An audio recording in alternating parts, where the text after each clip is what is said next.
And now, tonight's presentation of radio's outstanding theater of thrills, Suspense.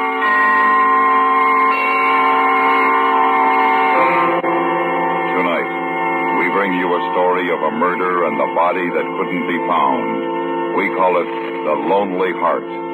So now, starring Ben Wright, here is tonight's suspense play, The Lonely Heart.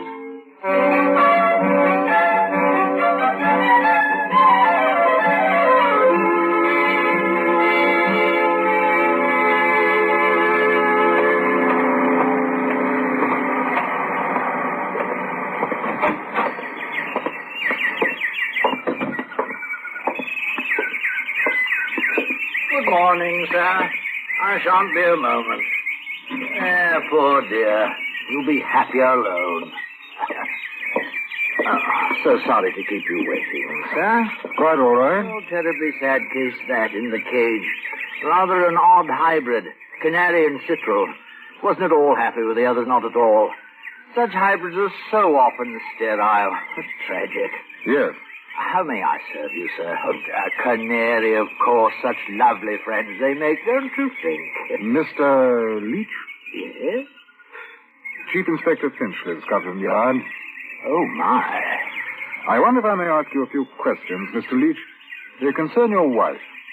We'd like to know what you did with her body.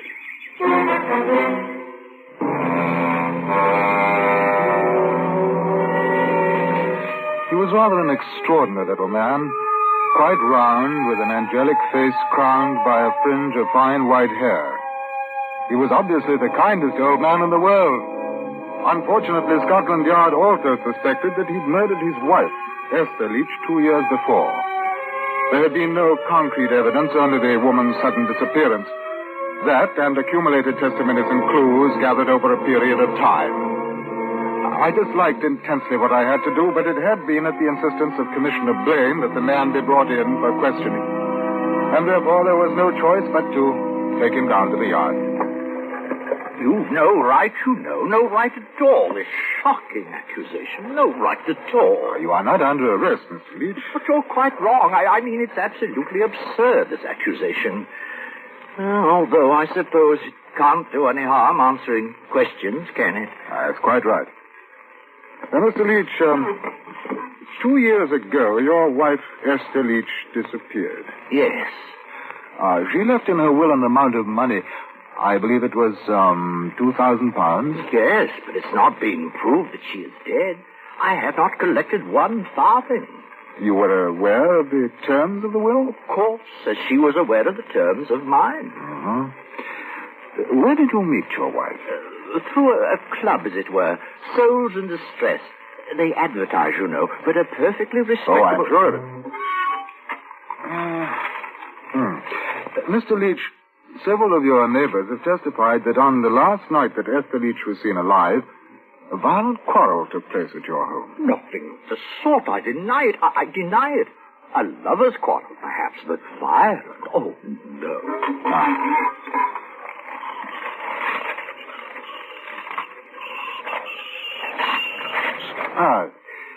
At the inquest, you stated that she left the following morning to take a holiday? Exactly.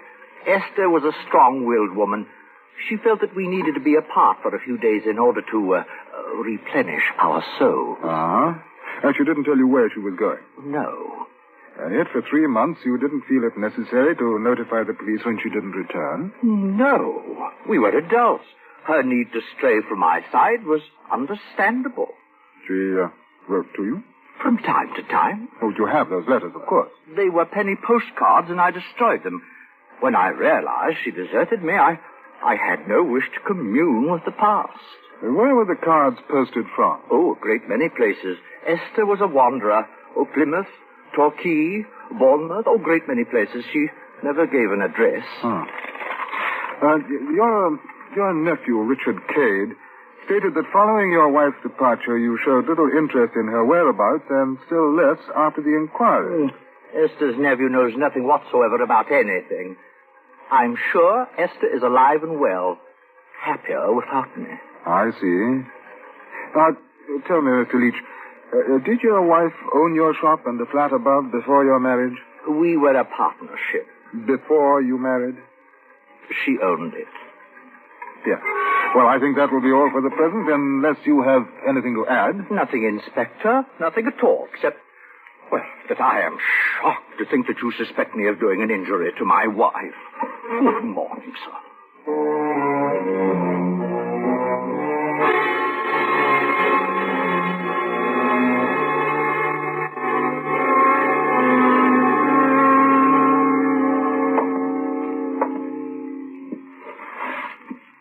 Now, look here, Finchley.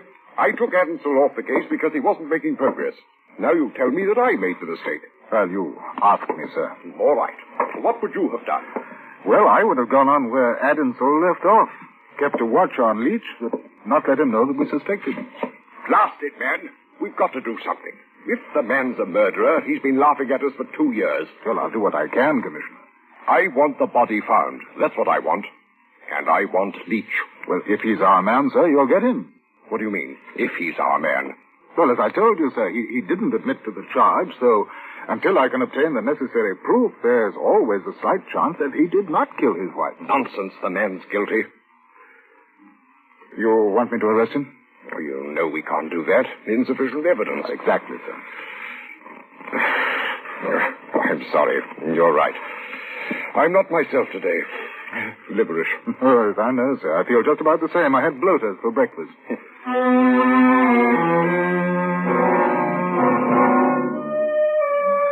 It was a nasty case, there was no doubt of that.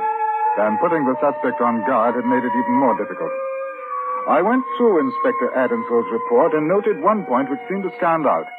The nephew, Richard Cade, had been very insistent in his belief that his aunt had no intention of going away, and it was most unlike her to do so.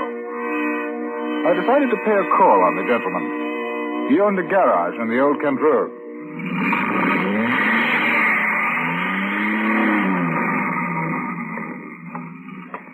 Bob, when you're finished with that job, take care of the blue Daimler, will you? Oil and wash, right? I beg your pardon. Can you tell me where I can find Mr. Cade? That's me, chum. Oh. Chief Inspector Finchley, Scotland Yard. Oh, what again? Look here, one of your blokes has been nosing around asking questions for 2 years now. I know. Well, what's the matter? They give him the sack? Not exactly, sir. Oh, should have done. Don't notice my auntie's turned up. Now, that's why I'm here, Mr. Cade. You suggested that it was doubtful that Mrs. Leach would have taken a trip under any circumstance. That's what I kept telling them. Of course they didn't listen. Now, why do you say that? Look, I knew Auntie before she married that artful swine Leach. She wouldn't take a step out of London. Said she was born here and would die here. Well, she might have changed her mind. Oh, not Auntie. Not her. Stubborn old bleeder Auntie was. Was, Mr. Cade? Well, what do you think? Oh, come on. You know as well as me that Mr. Stanley Leach did her in. Him and that girl of his. Have you seen her? Works in toys at Selfridge's. Oh, really? Oh, you've got a surprise coming, you have. Ada Willis. Ada's quite a piece of goods. Of course, I don't know as I blame him. Auntie did have a face like a suet pudding. Still, it's no reason to murder her. Well, that's going a bit far, isn't it? A bit, Mr. Cade, yes. Well, I'm sorry to have taken up your time. All right. Hope you do better than the other one. I'd like to know that poor old Auntie's not floating about. It doesn't seem right somehow. Your anxiety does you credit, Mr. Cade. Well, I'll let you know what happens. Thank you so much.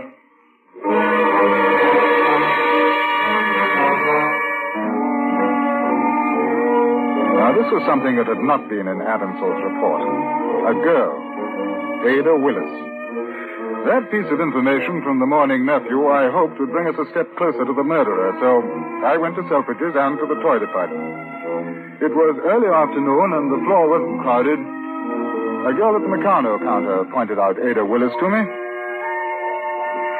She was winding a tiny mechanical doll when I saw her, and I remember how extraordinarily beautiful her hands were. Miss Willis was not quite what I had expected.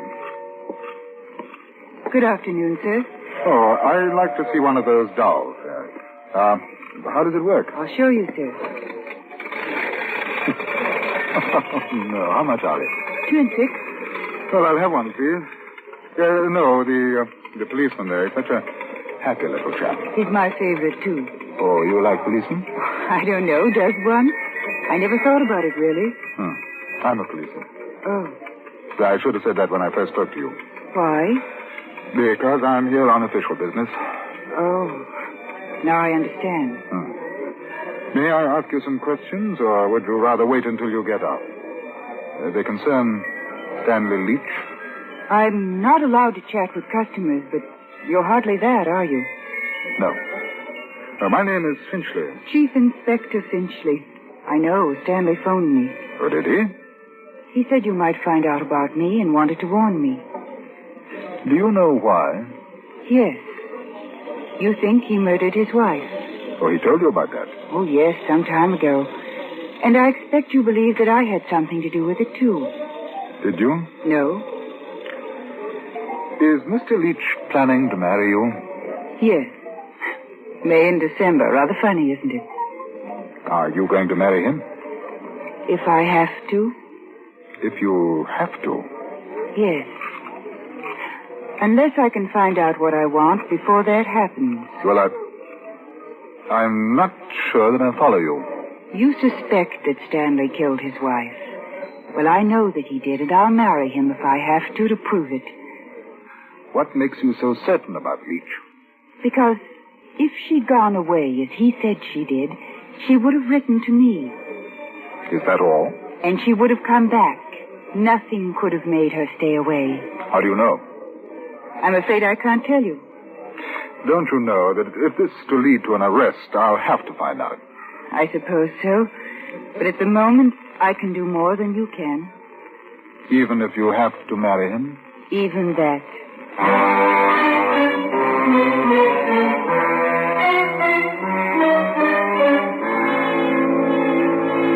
During the next week, I went over every piece of information which had been gathered in the 2 years following Esther Leach's disappearance. Harris and I questioned everybody, friends, tradespeople. The answers were uniformly similar. They all said, or didn't say, the same thing. Each one suspected, swore, and made direct accusation, but not one could offer a shred of proof. Well, I finally came to the next-door neighbor, who claimed to have heard sounds of a violent quarrel between the Leaches.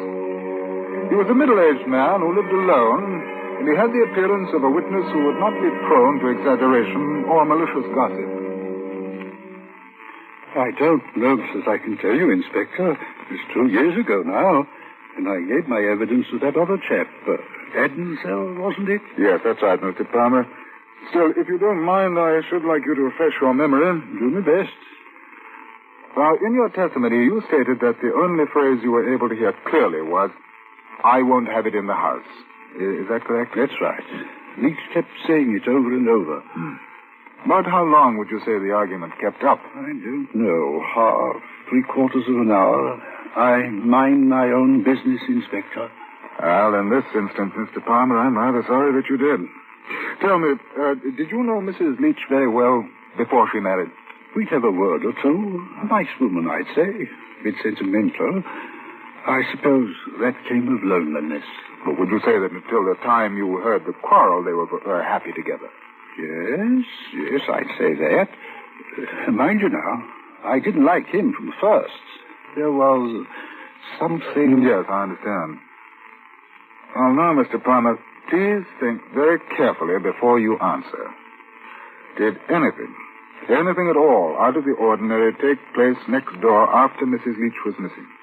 Either something you may have seen in the shop or heard from the flat, or in the garden, possibly. I'm not quite sure what would be out of the ordinary. Well, digging at night or hammering, unusual amounts of smoke from the chimney, anything. No, I don't think so. All right. Did you ever meet Mrs. Leach's nephew, Richard Cade? Youngish chap? Silly-looking? That would be a fairly accurate description. Once. He visited her now and again. After she married? And before. She never spoke about him to you? No. Not except that once when she introduced us. Uh-huh. What about the young woman Mr. Leach sees? Yes, that's odd. Can't make head or tail of it. Does she come here often? I couldn't say. A few times, though, she's been to the shop. When did the visit start? First time I saw her was about a month ago. I see. Thank you, Mr. Palmer. Afraid I haven't been much help. I'll show you to the door. Thank you. Hello? What's that? Parrot. Leach keeps it upstairs in the flat. It used to belong to her. Oh? Just a moment. That reminds me of something. What? Must have been a week or so after Mrs. Leach had gone. I remember it was about 10 o'clock. The parrot screamed like that. Then about 2 minutes later, Leach knocked on the door. He burnt his finger. Wanted something to put on it. Was it a bad burn, Mr. Palmer? Quite nasty. Could it have been caused by, acid, say? I don't know. Is that different? Oh, to a doctor, yes. He said he burnt it on the stove. But he must have kept his finger there for a long time to get it to look like that. It didn't seem important enough to tell the police, though, and I forgot. Ah, that's exactly what I meant, Mr. Palmer. Thank you very much indeed. At Scotland Yard, we're in possession of several known facts concerning murder in the British Isles. We know, for instance, that approximately 140 murders will take place during a year, and some 35 of these will occur in London. We also know that a great number of these crimes will be solved within hours. Others, of course, take longer according to the difficulties encountered by the scientific laboratories. In this case, however, we were faced with the problem of few, if any, physical clues. The missing body is an outstanding example. But this fact, too, with the knowledge we now had, worked to an advantage. In Britain, the murderer's chief disadvantage lies in getting rid of the body. In the confines of this island, it poses a tremendous problem. Now, with this in mind, I assigned Harris a task which I hoped would, in a few hours, lead us to the body of Mrs. Stanley Leach. For I knew now, without a doubt, that she was dead. Then I obtained the home address of Miss Ada Willis and went there.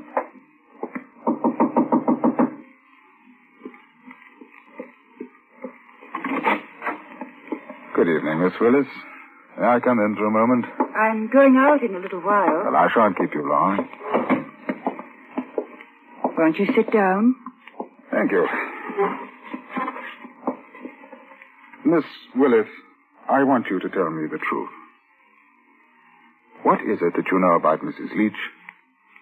Why are you so positive that she was murdered? I won't tell you. Because you're afraid? No. That's a lovely portrait.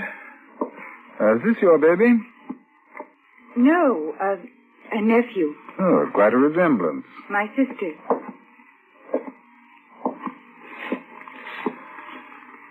You haven't got a sister, nor a brother. You're unmarried. I've got to go out now. An appointment with Stanley Leach? Perhaps. Please. I think that you'd better tell me everything, Miss Willis. You see, we know a good deal already. It'll make it much easier, I think.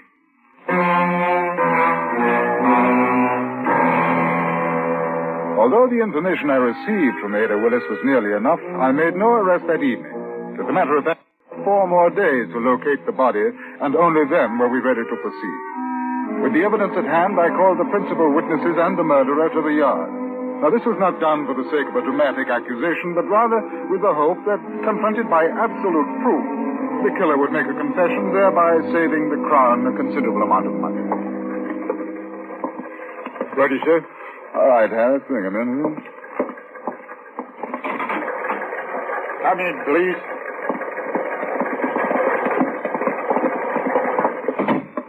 Mr. Leach, will you sit here, please? Miss Willis here. Mr. Cade over here. Thank you. And Mr. Palmer. Thank you. Thank you. Now, to begin with, Mr. Leach, we know that your wife is dead. Oh, my. Due to the circumstances surrounding her disappearance, certain accusations have been leveled against you. I know. Unkind, terrible accusation. Mr. Cade, you stated that your aunt would never have taken a trip away from London. Right. Auntie hated to travel.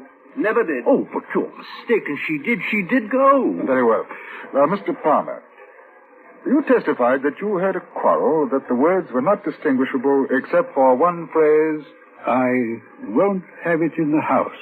That's what he said over and over again. Mr. Leach, would you care to tell me what it referred to? I don't quite remember, but... Could it have been a baby? A baby that Mrs. Leach was planning to adopt? Oh, good heavens, no.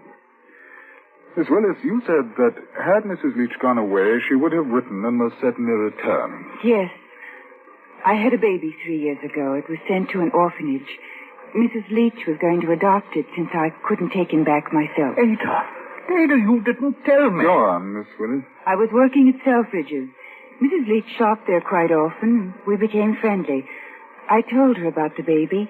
She never had one of her own. After she married Mr. Leach, she decided to adopt mine. Did you tell him about the idea? No, not until she made arrangements at the orphanage. That's when she told him the night before... The night before your wife took her trip, Mr. Leach. Oh, all right. That's why we quarreled. I admit that. But she said she was going away to give me time to think things over. Mr. Palmer, you said that a week later Mr. Leach came over one evening and asked for help. He had a burn on his finger. Yes, it was an acid burn, Mr. Leach, wasn't it? No. I burnt it on the stove. Really? Well, that brings us to the unfortunate woman's body. Sergeant Harris, would you ask Mr. Heath to come in, please? Mr. Heath, please.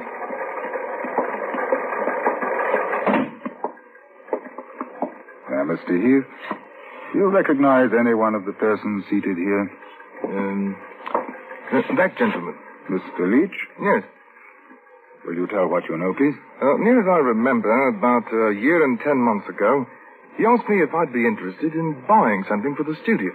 You had done business with him before? Oh, yes. When he was in the taxidermist business, we used to purchase animals and such like. Oh, your studio is a film company. Yeah, that's right. I'm in property department. Yeah, go on. Well, Mr. Leach said he'd acquired a nice skeleton specimen. Oh, and, oh, no! Just a minute, Mr. Kane. That's all right, Harris. Let him go.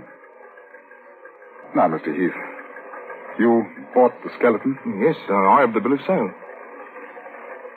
Well, Mr. Leach? You don't. Oh, you couldn't think that... The dental work in the skull was identified. It was Mrs. Leach. Yesterday, your workroom was examined. Wire and other substances were found and exactly matched the materials used in the skeleton. I'm not well. I shall ask to be excused. You married her for her money. So when she proposed the adoption, you realized that if she died, you would not receive the entire estate. You quarreled, and in a fit of anger, you struck her. I didn't mean to kill her. It was an accident. It was... Oh, she was a good woman, and I didn't... Stanley Leach, you are not obliged to say anything unless you wish to do so. But whatever you say will be taken down in writing and may be given in evidence. Take him away, Harris.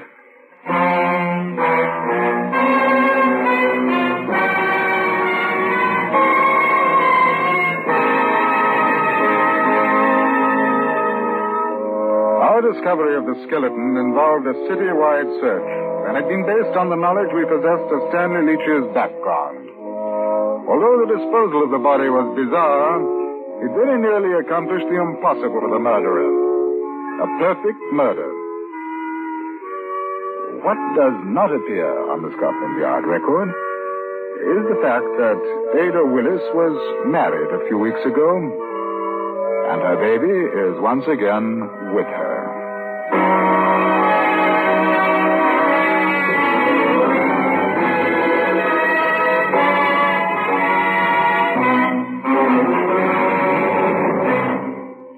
Suspense, in which Ben Wright starred in tonight's presentation of The Lonely Heart.